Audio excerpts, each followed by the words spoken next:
पतियों को फायदा पहुंचाने के लिए आज इसका भी बहुत गहन तरीके से आपको सारी चीजें बताया जाएगा और किस तरह से इसका प्रभाव ग्रामीण क्षेत्र में पड़ने वाला है उसके बारे में भी आज चर्चा किया जाएगा।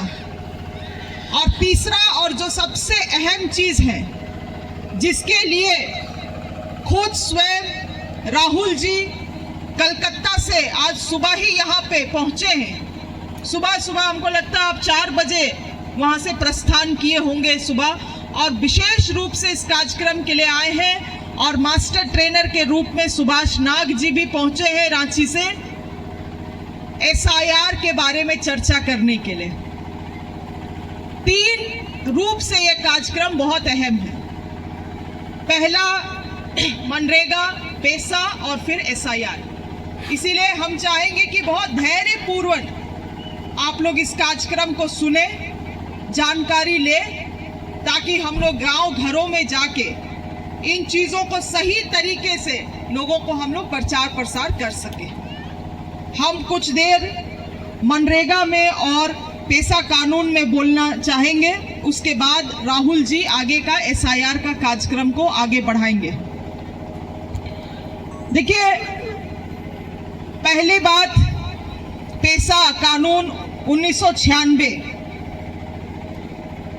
गांधी जी का ये सपना था कि गांव घरों में एक अपना स्वशासन हो, स्वराज हो, और इसीलिए पंचायती राज व्यवस्था को लाया गया था देश में। और हम लोगों का ही UPA सरकार था जो इस कानून को लाने का काम किया ताकि गांव घरों में अपना निर्णय लिया जा सके, अपने तरीके से लोग योजनाओं को बना सके और अपने लोगों को वहां पे फायदा हो। शहर और गांव में जो अंतर है उसको बना रखने के लिए पंचायती राज व्यवस्था को लाया गया था। मगर उस समय के तत्कालीन हम लोगों के जो UPA सरकार के जितने भी वरिष्ठ नेतागण थे, उन लोगों का ये भी विचार था कि आदिवासी क्षेत्रों में अपना स्वशासन व्यवस्था चलता है, चाहे वो 5वीं अनुसूची राज हो या 6ठा अनुसूची राज हो। आपको इन चीजों को अंतर को समझना है, क्योंकि आज बहुत बहरूपिया लोग गांव में घूम रहे हैं इस चीज को बोलने के लिए कि पैसा कानून ऐसा है, वैसा है, ऐसा होना चाहिए था, वैसा होना चाहिए था, और हम लोगों का लोग जवाब नहीं दे पाता है क्योंकि हम लोगों को बारीकी से जो अंतर है वो समझ में नहीं आता है। इसीलिए इन चीजों को आपको समझना है। 5वीं अनुसूची, 6ठा अनुसूची में पंचायती व्यवस्था को लागू करने का बात नहीं था। क्यों? क्योंकि अनुसूचित क्षेत्र में, आदिवासी क्षेत्र में अपना पाढ़ा व्यवस्था, मानकी मुंडा का व्यवस्था, ढोकलो सोहर का व्यवस्था, हम लोगों का अपना स्वशासन व्यवस्था था।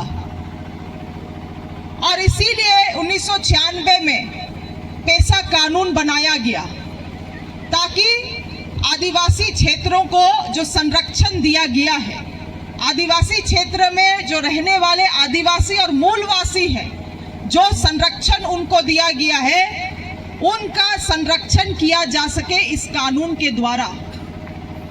और इसीलिए पैसा कानून 1996 बनाया गया।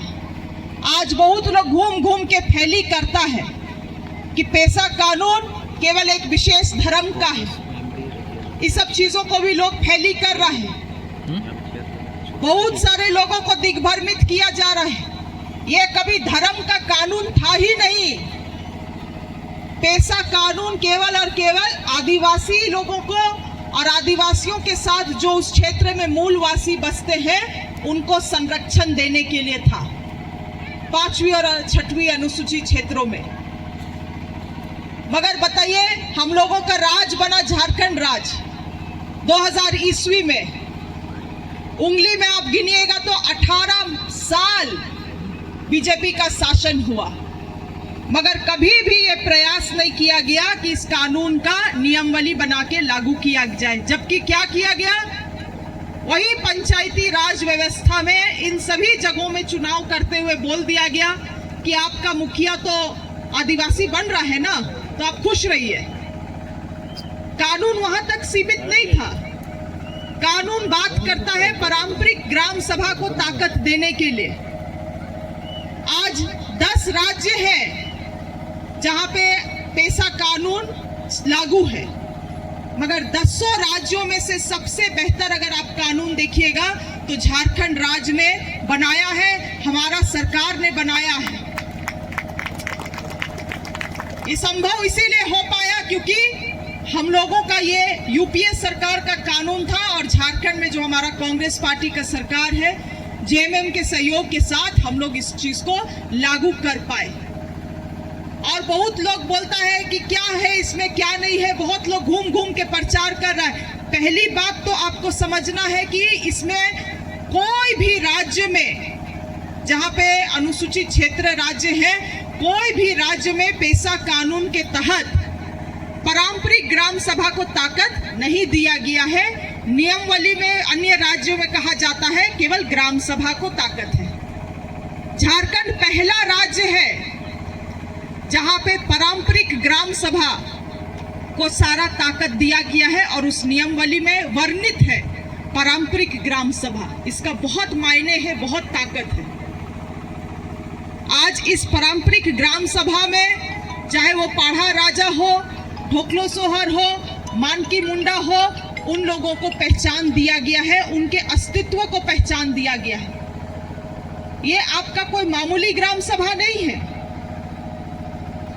इस ग्राम सभा से जो भी निर्णय पारित होगा और वो निर्णय किन किन चीजों के बारे में होगा हम आपको बतलाना चाहते हैं। सामुदायिक संसाधनों का प्रबंधक, बालू घाट, मिट्टी का उठाव अगर होना है, गिट्टी का अगर कोई ऐसा कुछ माइनिंग होना, स्टोन माइनिंग होना है, तमाम चीजों का प्रबंधन, चाहे वो वन का भी प्रबंधन क्यों ना हो, वो ग्राम सभा, पारंपरिक ग्राम सभा के ही माध्यम से होना है।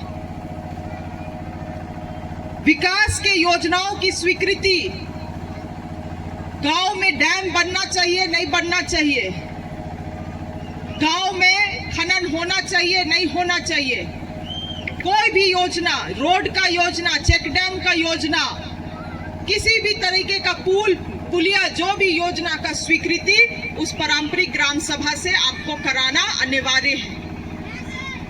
लाभार्थियों का पहचान, आज क्या होता है, अबुआ आवास में लाभुकों का चयन होता है, अपने अनुसार चयन करके उसमें काफी सारा छाट पाट करके कर दिया जाता है। अब ये पारंपरिक ग्राम सभा को ताकत दिया गया है कि कोई भी योजना के लिए जो लाभार्थी को आपको चयन करना है तो इसी पारंपरिक ग्राम सभा से आपको करना है।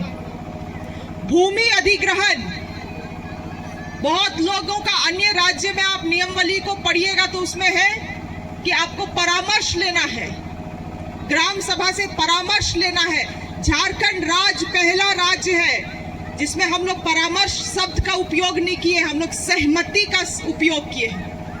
सहमति लेना है आपको ग्राम सभा से, परामर्श केवल नहीं लेना है। सबसे अलग बात, अन्य राज्यों से सबसे भिन्न, आपको पारंपरिक ग्राम सभा से अगर वहां पे भूमि अधिग्रहण करना है या पुनर्वास करना है आपको, तो आपको सहमति लेना है, केवल परामर्श नहीं लेना है। लघु खनिजों के लिए अगर खनन पट्टा का किसी को अधिकार दिया जाएगा तो उसका भी सहमति आपको पूर्व में ही ग्राम सभा, पारंपरिक ग्राम सभा से लेना है। मादक पदार्थों का बिक्री अगर हो रहा है गांव में तो गांव निर्णय लेगा, पारंपरिक ग्राम सभा निर्णय लेगा कि मादक पदार्थों का वहां पे बिक्री होना चाहिए या नहीं। लघु वन उपज का अधिकार, चिनारो, पुरियो, कुल्ली, ये सब आप लोगों का जंगल इलाका पड़ता है। बहुत बार इस तरह से होता है कि वहां पे कुछ लोग अपना, एक केस भी आया था हमारे पास, वन भूमि से वहां पे कुछ मड़वा गाड़ने के लिए लेके जा रहा था तो वहां पे उन लोगों को एफआईआर कर दिया गया। अब ग्राम सभा, पारंपरिक ग्राम सभा से उसको निर्णय लेना पड़ेगा, सहमति लेना पड़ेगा। और अगर पारंपरिक ग्राम सभा उसको अनुमति दिया है कि आप जंगल से मड़वा के लिए या महुआ बीच सकते हैं या ये बीच सकते, तो उसको कोई नहीं रोक सकता है गांव का लोग को। कोई नहीं रोक सकता है, थाना पुलिस भी नहीं रोक सकता है, क्योंकि आपके पास पारंपरिक ग्राम सभा का सर्टिफिकेट है। सबसे ज्यादा जरूरी कानून में आपको प्रबंधन कर दिया गया है।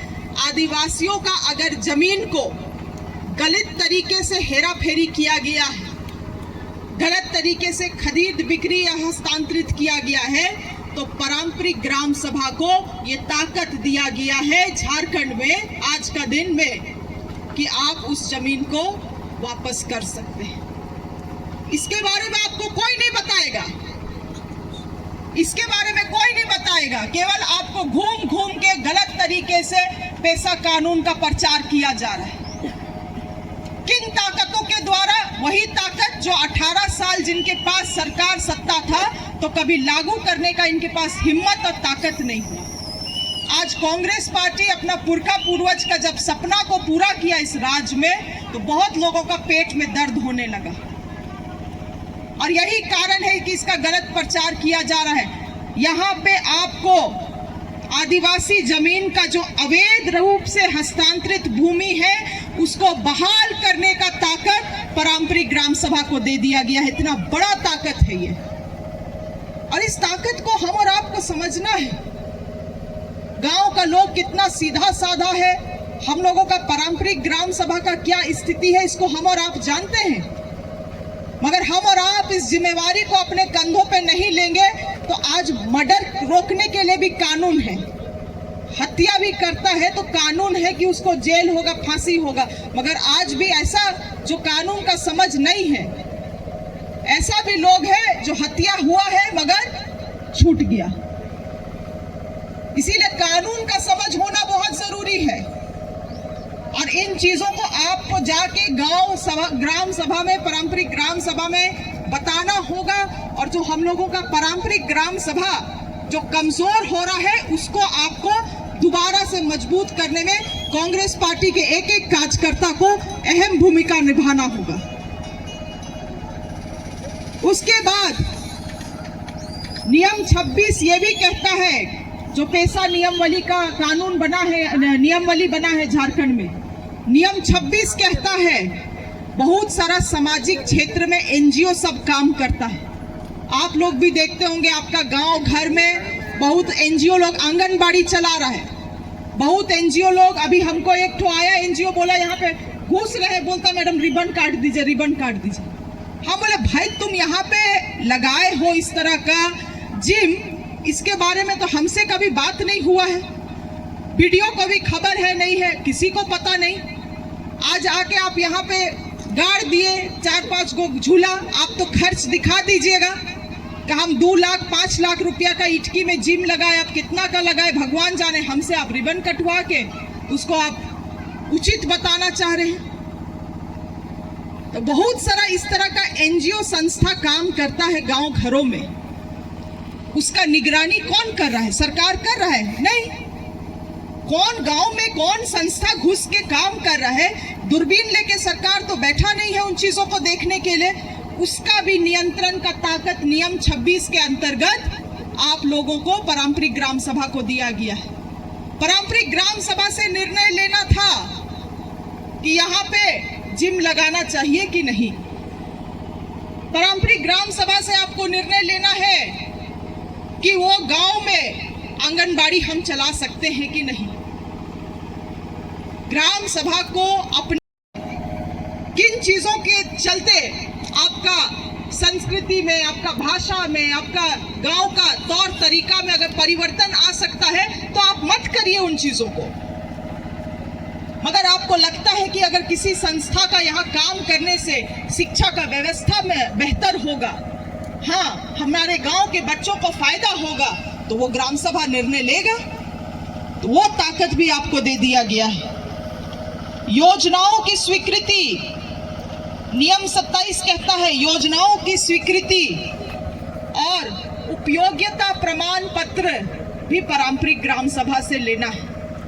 अभी आप लोग देखते होंगे बहुत सारा जगह में क्या एक तो पानी टंकी वाला काम योजना चल रहा था, क्या काम था? जल नल योजना, जल नल योजना। और उसमें क्या किया, उपयोगिता प्रमाण पत्र लाना था तो बहुत सारा जगह में किसी न किसी से साइन लेके, आप लोग बेहतर जान रहे हैं, हम किसी को यहाँ पे ये नहीं करना चाहते, फिर आप लोग सब चीज़ों को जान रहे हैं, यहाँ पे साइन लेके सरकार को जमा कर दिया। ना टंकी बना, ना पानी लगा, ना मशीन लगा, ना नल लगा, मगर उपयोगिता प्रमाण पत्र कहाँ से साइन करके दे दिया, सरकार पैसा भी रिलीज कर दिया, और आज गांव वाला लोग दर दर भटक रहा है पानी के लिए आज भी। अब आपको कॉन्ट्रैक्टर को हो या जो भी एजेंसी काम कर रहा हो, उपयोगिता प्रमाण पत्र भी आपको उस पारंपरिक ग्राम सभा से लेके आना है। ये सभी ताकतें आपको पेशा नियमावली में दिया गया है, इसके कई सारे अधिक चीजों को भी दिया गया है। हम व्हाट्सएप में सभी को ये नियमावली को भेजेंगे, आप लोग उन चीजों को अध्ययन करिए और लोगों को बताइए। देखिए, अनुसूचित क्षेत्रों को बचाना तभी बच सकता है जब हम और आप सशक्त हो।